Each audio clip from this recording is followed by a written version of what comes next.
इन्ना आतैना कल कौसर के हकदार सुबहानल्लज़ी असरा की रफ्तार वमा यंतिक़ु अनिल हवा की गुफ्तार इन्नका लअला खुलक़िन अज़ीम की शाहकार फितरत उलूम मुहसिन इंसानियत मखज़न आदमियत जनाब मुहम्मदुर रसूलुल्लाह सल्लल्लाहु अलैहि वसल्लम की मुक़द्दस बारगाह में दुरूद पाक का नजराना बाबाज़ बुलंद पेश कीजिए। अल्लाहुम्मा सल्लि अला सय्यदिना मौलाना मुहम्मदिन मादनिल जूद वल करम मुंबइल इल्म वल हिल्म वल हिकम व बारिक वसल्लिम सलातुम व सलामन अलैका या रसूल अल्लाह सल्लल्लाहु ताला अलैहि व आलिहि वसल्लम।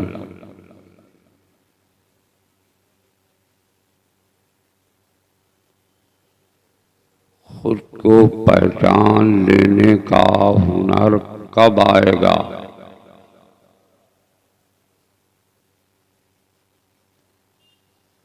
खुद को पहचान लेने का हुनर कब आएगा? जो नज़र के सामने है वो नज़र कब आएगा? ऐसा लगता है मैंने कोई चाइना ज़बान पेश की है जो आप लोगों के पल्ले नहीं पड़ी। अगर आप सुनने के मूड में हैं तो एक फैसला करके बताइए कि तकरीर सुनना चाहते हैं या नहीं। ज़बान से बोलिए ना, गूंगे तो नहीं हो गए। अब लोग सुनने के मूड में हैं। इस मजमे में कोई ऐसा आदमी है जो बगैर माँ और बगैर बाप के पैदा हुआ हो? बोलिए, सबके पास है। तो अगर माँ बाप दोनों है तो अपना दाहिना हाथ अपनी माँ की मग़फ़िरत के तसव्वुर से और बायां हाथ अपने बाप की मग़फ़िरत के तसव्वुर से उठाकर सुभान अल्लाह बोल दीजिए। और ज़ोर से बोलिए सुभान अल्लाह, और ज़ोर से बोलो सुभान अल्लाह। हाथ सलामत हो तो हवाओं में लहरा कर बोलो या रसूल अल्लाह, या रसूल अल्लाह। ज़ोर से। नौजवानों, तेरे होश अभी ठंडे नहीं हुए तो अभी तक बेहोशी में मुब्तला है। कब अपनी आवाज़ बुलंद करेगा? बुलंद कर जल्दी। ज़ोर से बोल या हुसैन, और ज़ोर से, और ज़ोर से, या हुसैन, या अली, या अली, या अली। तोड़ दे दुश्मन की नली। अब इसी बेदारी के साथ मुझसे शेर सुनिए, फिर मैं सुनाता। बेदार रहिएगा तो मैं भी तकरीर आज मूड में करूँगा, वरना कटपिस माल पेश करके गुजर जाऊँगा। खुद को पहचान लेने का हुनर कब आएगा? लहक के बोलिए, बोलिए। अगर आप लोग औरत हैं तो क़यामत तक मत बोलिए। औरतों को जोर से बोलना मना है। मर्द हैं तो अपनी ज़बान खोलिए, सुभान अल्लाह बोलिए, सुभान अल्लाह। खुद को पहचान लेने का हुनर कब आएगा? जो नज़र के सामने है वो नज़र कब आएगा? जाने कब तारीख अपने आप को दोहराएगी, जाने कब तारीख अपने आप को दोहराएगी। दौर फिर मेरा मेरी दहलीज पर कब आएगा? हज़रात, ये हमारी और आपकी मुश्तरका खुशनसीबी और सआदत मंदी है कि अपने रूहानी पेशवाओं की मुकद्दस बारगाहों में गुलामाना खिराज अकीदत पेश करने के लिए हाजिर। अल्लाह से दुआ है मौला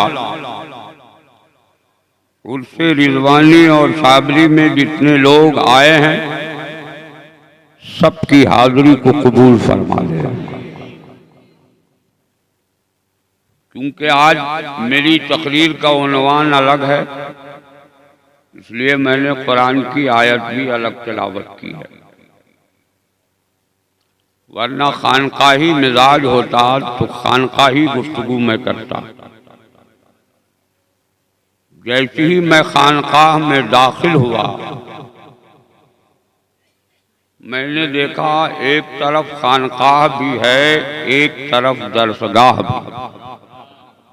जोर से बोलिए, जोर से, जोर से। मैं कभी कभी सोचता हूँ आखिर ये बुजुर्गों का मिजाज क्या हो कि वो खानकाह से मुत्तसिल दरसगाह भी कायम करते। तो हमारे ये मुक़द्दस उलमा जिनके तलबों की धूल को चेहरे का गाज़ा मलका रजीज़ा पेश करूं, ये फरमाएंगे सुनो, खानकाह में और दरसगाह में फ़र्क ये है कि दरसगाह में दाना बनाया जाता है और खानकाह में दीवाना बनाया जाता है। यहाँ दीवानों का हुजूम है, मगर मैं आज खानकाह को टच भी नहीं करूंगा, दरसगाह पर ही गुफ्तगू मुझे करनी है, इसलिए थोड़ी देर मोहब्बत से मुझको बर्दाश्त की। मदरसों का क़याम हमारे यहाँ ज़रूरी क्यों है? ये हमारे बुजुर्गों ने मिजाज दिया, मदारिस इस्लामिया कायम करके उन्होंने ये मिजाज दिया कि मदरसों का क़याम अमल में लाओ। मैं कभी कभी सोचता रहा आखिर मामला क्या है, मदरसे कायम क्यों किए जाएं? आज पूरे भारत का तज्जिया कीजिए तो 75% अफराद ऐसे हैं जिनके पास अल्लाह ने बेशुमार सरमाया दिया, माल दिया, दौलत दिया, खजाने उसके पास मौजूद हैं, मगर मैं उनकी तारीख देखता हूँ तो इस नतीजे पर उतरता हूँ कि भारत के जितने साहिबे सरवत अफराद हैं, जब उन्हें माल होता है तो कोई लोहे का कारखाना खोलता है, कोई स्टील का कारखाना खोलता है, और हमने चंद अफराद को देखा है कि जो दुनियादार है वो लोहे का कारखाना खोलता है और जो दीनदार है वो इल्मे मुस्तफा का कारखाना खोलता है। नारे तकबीर, नारे रिसालत, उर्से रिजवानी व साबरी। अब आपका जहन अगर करीब हो तो एक बात और मैं आपको बता दूं, मदारिस इस्लामिया ये इल्म का कारखाना है। क्या है? जरा जोर से बोलिए, कितने लोग सुन रहे हैं? जरा हाथ उठा के बोलिए। अब ये वक्त नहीं रहा कि आप हाथ गिरा के बोलेंगे, हाथ उठा के बोलिए ताकि ये समझ में आए कि हर आदमी मेरी तकरीर सुन रहा। जरा जोर से सुभान अल्लाह बोल दीजिए हाथ उठा। गोया मदरसा बनाया तो मदरसों का मिजाज क्या है? हमारे यहाँ जो तालीम का मिजाज है वो हमारे यहाँ तालीम की दो राहें, एक रास्ता को मकतब कहते हैं, फिर मदरसा कहते हैं, दारुल उलूम कहते हैं, जामिया कहते हैं, एक रास्ते को कन्वेंट कहते हैं, स्कूल कहते हैं, हाई स्कूल कहते हैं, कॉलेज कहते हैं, यूनिवर्सिटी कहते हैं। लेकिन तालीम की ये दो राहें तो हैं, इन दोनों राहों का मिजाज अलग अलग है। आज खानकाह रिजवानिया में जामिया नूरिया बरकातिया चल रहा है, जिनके बच्चों के सर पर दस्तार होगी, वो मंजर आप देखेंगे। अब कितने बच्चे हैं ये भी मुझे मालूम नहीं है, 4 बच्चे हैं। 4 बच्चों के सर पर अभी इन मुकद्दस उलमा के मुकद्दस हाथों से दस्तार लपेटी जाएगी। लेकिन मैं अगर पूछूं हुजूर साहिब सज्जादा से, हुजूर ये बताइए आपने जो जामिया नूरिया बरकातिया कायम किया ये खुलता कब है? कहा इन्होंने 10 शव्वालुल मुकर्रम को खुल जाता। हमने कहा कि यहाँ जो बच्चे आते हैं उन बच्चों का मिजाज क्या है, इनका लिबास क्या है, इनका यूनिफॉर्म क्या है? कहा कुर्ते पायजामे और टोपी को पहनकर यहाँ छोटे छोटे बच्चे आते, मगर हमारे यहाँ जो बच्चे स्कूल जाते हैं उन्हें शर्ट फुल पैंट टाई लगाकर बालों में कंघा करके भेजा जाता। जाते दोनों हैं, हमारे घर से निकलते हैं। एक बच्चा मदरसा में जाता है, दूसरा बच्चा स्कूल में जाता है। जो बच्चा मदरसे में जाता है उसे किताबें दे दी जाती हैं, वो बच्चे किताबों को सीने से लगाए चलते रहते हैं। और जो बच्चा स्कूल जाता है उसे भी किताबें दे दी जाती हैं, वो बच्चे पर डालकर अपनी पुष्ट पर रखकर चलता हुआ नजर आता है। जा दोनों रहा है, पढ़ने दोनों जा रहे हैं, मगर दोनों के जाने का अंदाज अलग है, उनका लिबास अलग है। आखिर मामला क्या है? तो हजरत अल्लामा मुफ्ती वजहुल कमर साहब किबला खड़े हुए, इन्होंने कहा नादान अज़रुल कादरी इतनी बात बनाने की जरूरत क्या है? अरे सुन ले, जो किताबें बंदे को खुदा से दूर कर दे वो किताबें पुष्ट पर रखी जाती हैं, और जो किताबें बंदे को खुदा से करीब कर दे वो किताब सीने से लगाई जाती। नारे तकबीर, नारे रिसालत, उर्से रिजवानी वो साबरी, अल्लामा अजहरुल कादरी पुखरैरवी। बहुत उम्दा, जिंदाबाद। बोलिए, बोलूं या खत्म कर दूं? अरे बोलिए ना, बोलूं या खत्म कर दूं? तो हाथ उठा के बोलिए। भाई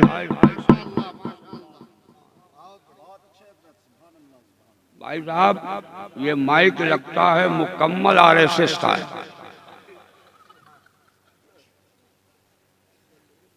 अगर आरएसएस समझौता है आपका तो आप अमित शाह से डिविनेशन ले लीजिएगा, नहीं तो हमें 2 काम करने आता है। माइक पर मैं बोलता भी हूँ और माइक उठा के माइक वाले के सर पर फेंकता भी हूँ। इस वक्त किसी हॉस्पिटल में कोई डॉक्टर नहीं होगा, इसलिए अपनी आवाज़ सही कर लीजिए। मुझको बहुत बड़ा काम करना, अगर आपका माइक खराब रहा तो हमारा कलेजा पहले ही से धक धक करेगा, तो क्या कर सकता हूँ मैं। इसलिए आप अपना साउंड मुकम्मल रखिए, मैं दूर से बोलूँ या करीब से, मेरी यकसा आवाज़ फैलनी चाहिए। तब ज़रा मोहब्बत से सुभान अल्लाह बोल दीजिए। चलिए, मैंने पूछा हज़रत साहिब सज्जादा से और उनके साहबजादों से, हज़रत मौलाना अब्दुल्ला साहब, हज़रत मौलाना सिबगतुल्लाह, मदरसे में बच्चे हज़रत अल्लामा मौलाना जलालुद्दीन साहब भी इधर तशरीफ़ फरमा। इनसे भी मैं अगर अर्ज़ करूं कि हज़रत मदरसे में जब बच्चे आते हैं तो जिस दिन उनका एडमिशन आप करते, दाखिला लेते हैं, उस दिन आप अपने बच्चों को क्या पढ़ाते? कहा बस सिर्फ मदरसे में घुमा फिरा के शाम को वापस करते, और अगर बहुत दयानतदारी करता हूँ तो किसी उस्ताद से कहता हूँ बैठ के इनको कुछ पढ़ा दीजिए, वो उस्ताद ताऊदो तस्मिया पढ़ा देता। मगर हमारे स्कूल में जो बच्चे जाते हैं वो बच्चे IA BA MA सब कुछ कर जाते हैं, मगर करने के बाद उन्हें कोई साहब कहकर नहीं पुकारता है। बोलिए कि पुकारता है? अरे बोलिए, साहब कह के पुकारता है? नहीं। हाँ, जब तक वो किसी स्कूल में न पढ़ाए उसे मास्टर साहब नहीं कहा जाता। अगर इंजीनियरिंग पास कर गया तो जब तक वो प्लान एस्टीमेट न बनाए उसे इंजीनियर साहब नहीं कहा जाता। डॉक्टरियत की डिग्री लेके आ गया, जब तक किसी मरीज के नब्ज पर हाथ रखकर प्रिस्क्रिप्शन न तैयार करे उसे डॉक्टर साहब नहीं कहा जाता। जब वकालत की डिग्री लेके आ गया, लेकिन जब तक किसी मुकदमे की वकालत न करे उस वक्त तक उसे वकील साहब नहीं कहा जा सकता। मैं कहता हूँ प्यारे, हमारे समाज में ये मिजाज कैसा है कि 12 साल 15 साल 18 साल हमारे बच्चे स्कूल में पढ़कर डिग्रियां ले आते, मगर उन्हें साहब कहकर नहीं पुकारा जाता है। जामिया नूरिया बरकातिया से सुबह दाखिला कराकर शाम को बच्चा घर लौटा है, माँ कहती है मौलवी साहब इधर आओ, बहन कहती है हाफिज साहब इधर आओ, चचा कहते हैं मौलवी साहब इधर आओ, दादा कहते हैं हाफिज साहब इधर आओ, समाज के लोग कहते हैं हाफिज साहब इधर आओ। आखिर मामला क्या है? 30 साल 18 साल पढ़ने के बाद, डिग्रियां लेकर आने के बाद भी हमें साहब नहीं कहा गया। ये मदरसा है जहां पहले दिन बच्चा वापस गया है और उसे साहब कहकर पुकारा जा रहा है। तो हजरत साहिब सज्जादा शहजादे हुजूर शेरे बिहार पुकार कर कहने लगे अज़हरुल कादरी वो दुनिया का इल्म है जिनके हुसूल के बाद भी मिजाजे साहिबियत नहीं दिया जाता, और ये इल्म मुस्तफा का फैजान है कि ताऊद व तस्मिया पढ़ा कर ही उसे मिजाजे साहिबियत दे। नारे तकबीर, नारे रिसालत, जामिया नूरिया बरकातिया। मैंने कहा आखिर ऐसा क्यों? मैंने पूछा हजरत उस्तादुल उलमा माहिर इल्म फन हजरत अल्लामा मुफ्ती राहत एहसान साहब किबला से, हजरत क्या हमारे यहाँ मदरसों में बचपन से ही बच्चे को मगरूर बनाया जाता है, उसे किब्र की तालीम दी जाती है? कहा अज़हरुल कादरी तू नादान है, बचपन से उसे साहब कहकर मगरूर नहीं बनाया जाता, उसे मिजाजे साहिबियत इसलिए दिया जाता है कि बेटा जब तू सिन्ने बुलूग को पहुंचेगा और किसी मस्जिद में तुम्हें मुसल्ला इमामत पर खड़ा कर दिया जाएगा तो इंजीनियर साहब तेरे पीछे, डॉक्टर साहब तेरे पीछे, प्रोफेसर साहब तेरे पीछे, बालिस्टर साहब तेरे पीछे, जितने साहब होंगे सब तेरे मुक्तदी होंगे और तू सारे साहिबों का मुक्तदा होगा।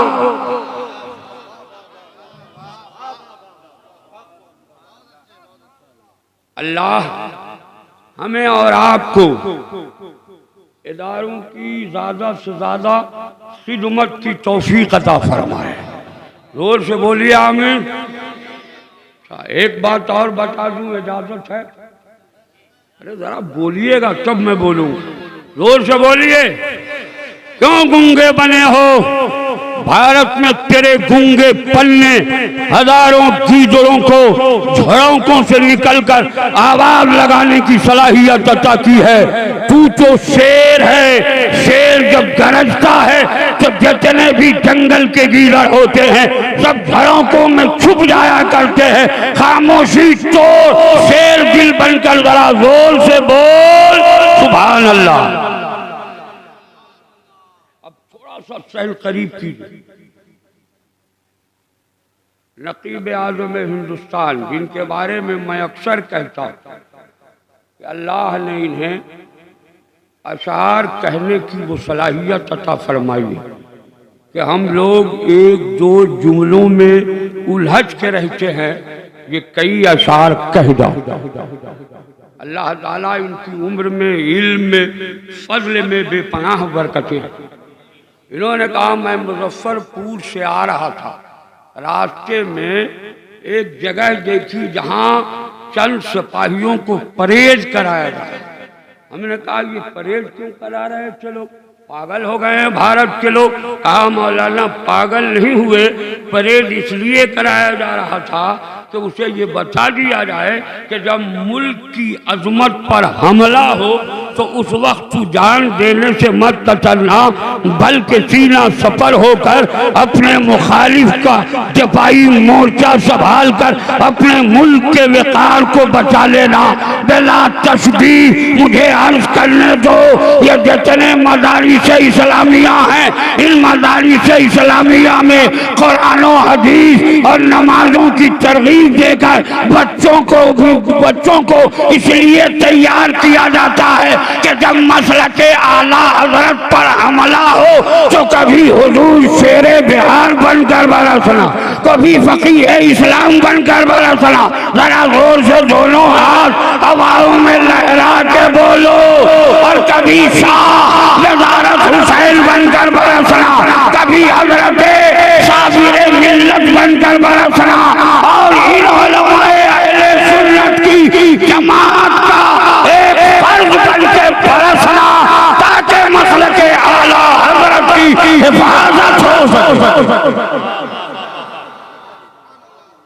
नारे तकबीर, नारे रिसालत, उर्से रिजवानी वो साबरी, फैजाने दाता शाह वजारत, फैजाने हुजूर साबिरे मिल्लत। खत्म कर दूं? अरे बोलिए, खत्म कर दूं? कितने लोग सुनेंगे जरा हाथ उठा दीजिए। 8 मिनट टाइम तकरीर का बचा। तकरीर का 8 मिनट का।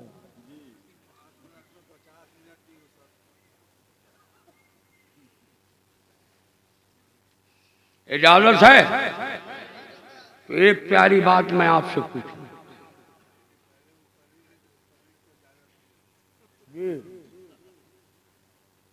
तो ऐसे मेरी 40 साल खिदमात में तकरीरी दौरे का ये पहला स्टेज है जहां वक्त की कैद पांव में जंजीर लगा के बड़े बड़े खुतबा इन पर पूरा भारत नाश करता है, वहां मेरे साथ वक्त की कैद नहीं लगाई।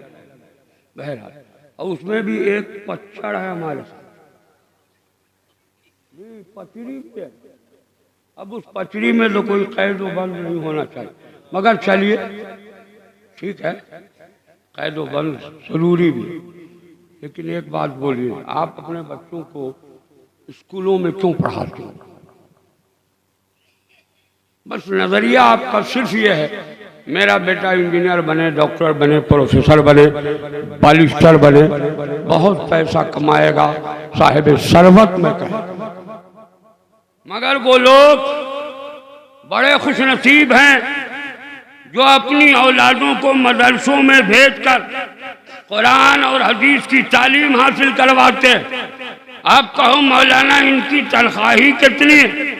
अब इस दौर में थोड़ी सी तनख्वाह बढ़ी, वरना 3000, 4000, 5000 से ज्यादा तनख्वाह देता कौन था? अब 8000, 10,000 हुए। मगर इनकी इस हकीर तनख्वाहों पर न ये अपनी जिंदगी बसर कर सकते हैं, न अपनी औलादों की जिंदगी को सही तौर पर जमाने के सामने पेश कर सकते हैं। मैंने कहा है कोई माँ का लाल तो मौलवी और एक इंजीनियर का मुझे मुकाबला करके बता दे, जो इंजीनियर लाखों लाख रुपए रिश्वतखोरी करके कमाता है। रिश्वत के खाने वाले के जिस्म पर 1000 रुपए के कपड़े होते, मगर वो कपड़े हसीन नहीं होते। ये 5000 की तनख्वाह पर कमाने वाला मौलवी जब मार्केट से 40 रुपए के कपड़े लाता है और उसका बेटा पहन के लाता है तो समाज के सारे अफराद की नजरें पड़ती हैं। वो ये कहने पर मजबूर होता है कि ये इल्मे मुस्तफा का फैजान है।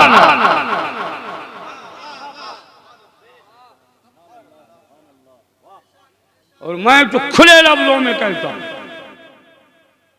जो खाना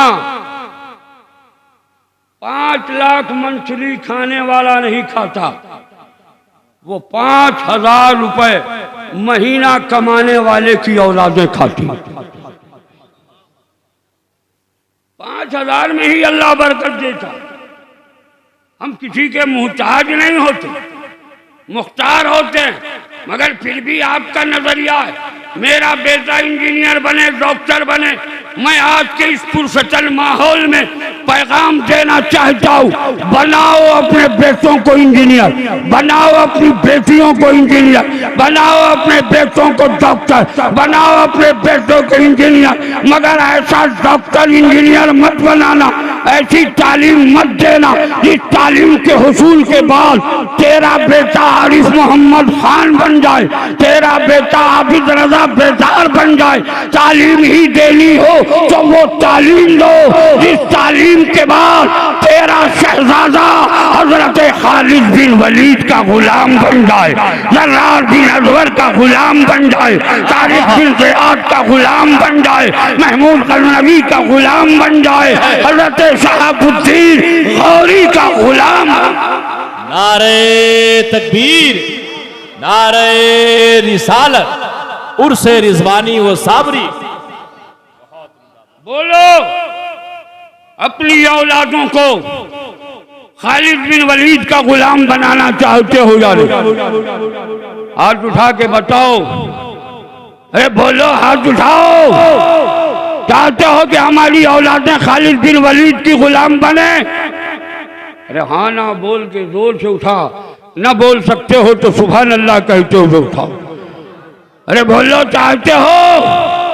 तो कौन है इस मजमे में जो अपनी कौम के छोटे छोटे शहजादों को अपना कायद, अपना इमाम, अपना मुक्तदा, अपना रहबर बनाना चाहता है?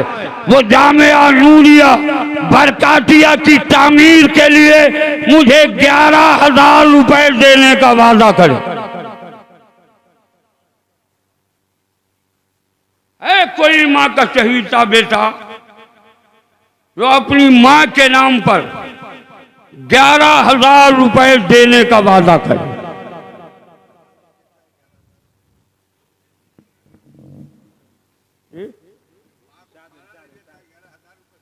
देगा इंशाअल्लाह। है कोई जो 11,000 दे दे? एक बार अभी नहीं देना, 5 महीने 6 महीने तुम्हें मोहलत दी जाएगी। 6 महीने में किस्तवार मदरसे में दे दो ताकि उसकी तामीर हो जाए। है कोई माँ का ऐसा चहीता बेटा, मैं उसे माँ के दूध के कतरों का वास्ता देता हूँ। अगर तेरी रगों में तेरी माँ की मोहब्बत गर्दिश कर रही है तो 11,000 रुपए देने का वादा कर। कोई ऐसा बंदा नहीं है जो 11,000 देने का वादा कर। नारे तकबीर। आ जाइए, इधर आ जाइए। नारे तकबीर। जरा दोनों हाथ उठा के बोलो, जल्दी से बोलो, नारे रिसालत। सुभान अल्लाह। क्या नाम है आपका? जनाब मोहम्मद गुलाम रसूल साहब। मकान आपका? जी माशाअल्लाह। ये सेक्रेटरी भी है जामिया के। इन्होंने 11,000 रुपए देने का वादा किया। क्या नाम बताया आपने? मोहम्मद गुलाम रसूल। गुलाम रसूल इनका नाम है। बहुत चालाक आदमी है। कोई जो गुलाम रसूल की माँ के बगल में जन्नत में अपनी माँ के लिए महल तैयार करना चाहता हो, वो 11,000 रुपए और देने का वादा करे। है कोई एक दीवाना अपनी माँ का चहीता बेटा, मैं तुम्हारी उस माँ के नाम पर आभार तेरा हूं जिस माँ ने तुझे 9 माह की मुशक्कतें उठाकर अपने शिकम में रखा, 9 माह के बाद उन झटकों को बर्दाश्त किया। आजा आजा मौला मौला, बैठ मौला, तेरे बंदे। नारे तकबीर। क्या नाम है? सुभान अल्लाह। देखिए हजरत अल्लामा मौलाना जलाल साहब के साहबजादे डॉक्टर अहमद रजा, इन्होंने भी 11,000 रुपए देने का वादा किया। आपका क्या नाम है? ये मकान नानपुर। ई टोला क्यों टोला? यही टोला ना? चलिए, उनका नाम पता सब लिख लीजिए। मैं सब कुछ खंगाल के पूछ लेता हूँ, ऐसा ना हो। मोहम्मद हाशिम साहब लिखिए। जनाब मोहम्मद हाशिम साहब ने भी 11,000 रुपए देने का वादा किया। कितने हो गए? जरा जोर से बोलो, जोर से। मेरी अंगुलियां कितनी उठी हैं? ये अंगुलियां कितनी हैं? जरा जोर से, जोर से। आसमानी किताबें कितनी हैं? जोर से। अल्लाह के मुकर्रब फरिश्ते कितने हैं? अल्लाह के मुकर्रब नबी कितने हैं? मेरे नबी के यार कितने हैं? है कोई जो 4 यार का सदका लेना चाहता हो, वो चौथा मुसलमान खड़ा हो जाए और 11,000 रुपए जामिया नूरिया बरकातिया को देने का वादा करे। सुभान अल्लाह। नारे तकबीर। मौलाना सिबगतुल्लाह साहब, हजरत अल्लामा मौलाना सिबगतुल्लाह साहब, देखिए जो हुजूर साहिब सज्जादा के साहबजादे हैं जिन्होंने 11,000 रुपए देने का वादा किया। अल्लाह ताला इन हजरात की उम्र में कमाई में बेपनाह बरकतें अता फरमाए। मगर एक बात मैं आपसे पूछूं अगर, तो चलिए एक बार ट्राई करके देखता हूँ। ये 5 अंगुलियाँ, कितनी अंगुलियाँ, ज़रा जोर से लफ्ज़े 5 जब आता है तो पंजतन पाक याद आता। पंजतन पाक में हुजूर सैयद आलम सल्लल्लाहु अलैहि वसल्लम, हजरत बीबी फातिमा, हजरत अली मुर्तज़ा, इमाम हसन और इमाम हुसैन, इन 5 तनों को पंजतन पाक कहते हैं। है कोई 5वां ऐसा मुसलमान? सुभान अल्लाह, आ जाए। नारे तकबीर। क्या नाम है आपका? सब लोग साबिर ही यहाँ करिए। साबिर मिल्लत का फैजान जनाब मोहम्मद साबिर रिजवी साहब, ये भी नानपुर ही के रहने वाले, इन्होंने भी 11,000 रुपए देने का वादा किया। सुभान अल्लाह, अल्लाह ताला इन हज़रात को दे। हाँ, सब कुछ तो हुजूर साबिर मिल्लत का ही फैजान नजर आता है। अब घबरा क्यों रहे? साबिर आए चाहे जाकिर आए, सब का सब हुजूर साबिर मिल्लत और हुजूर शाह वजारत हुसैन के फैजान के साए तले। मगर ये मुल्क किसका है? जरा जोर से बोलो, खयानतदारी से बोलो, मुल्क किसका है? जोर से। आजकल बहुत लोग दिल्ली से, पंजाब से, गुजरात से, सौराष्ट्र से, मध्य प्रदेश के जंगलों से निकल कर आते हैं और कहते हैं भारत मेरा है। मगर अब्दुल कादरी पूरे चैलेंज के साथ कहता है भारत किसी के बाप की जागीर नहीं, ये भारत मेरे ख्वाजा गरीब नवाज की जागीर है। बेशक। अरे बोलो, है या नहीं है? जोर से। और जब जब ख्वाजा गरीब नवाज की याद आती है, उनकी छठी शरीफ की याद ताज़ा हो जाती है। कोई छठा ऐसा अपनी माँ का दीवाना जो ख्वाजा गरीब नवाज की छठी शरीफ के सदके खड़ा हो जाए और 11,000 रुपए जामिया नूरिया बरकातिया को देने का वादा है? कोई छठा ऐसा जो 11,000 दे दे? जल्दी करो भैया, टाइम कम है, काम ज्यादा है कोई जो 11,000 रुपए दे दे? मुसलमानों हंस रहे हो?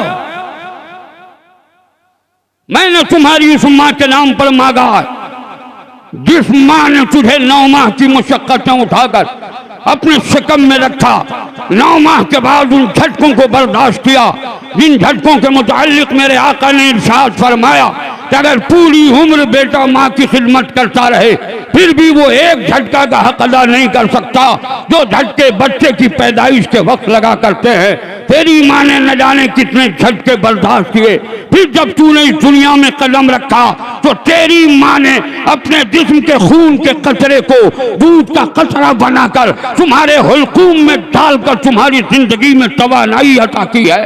मैं उसी माँ के नाम पर मांग रहा हूँ जिस माँ के कदमों के नीचे जन्नत है कोई माँ का चहीता बेटा जो मुझे 5,000 रुपए दे दे और अपनी माँ के लिए जन्नत में महल तैयार करा।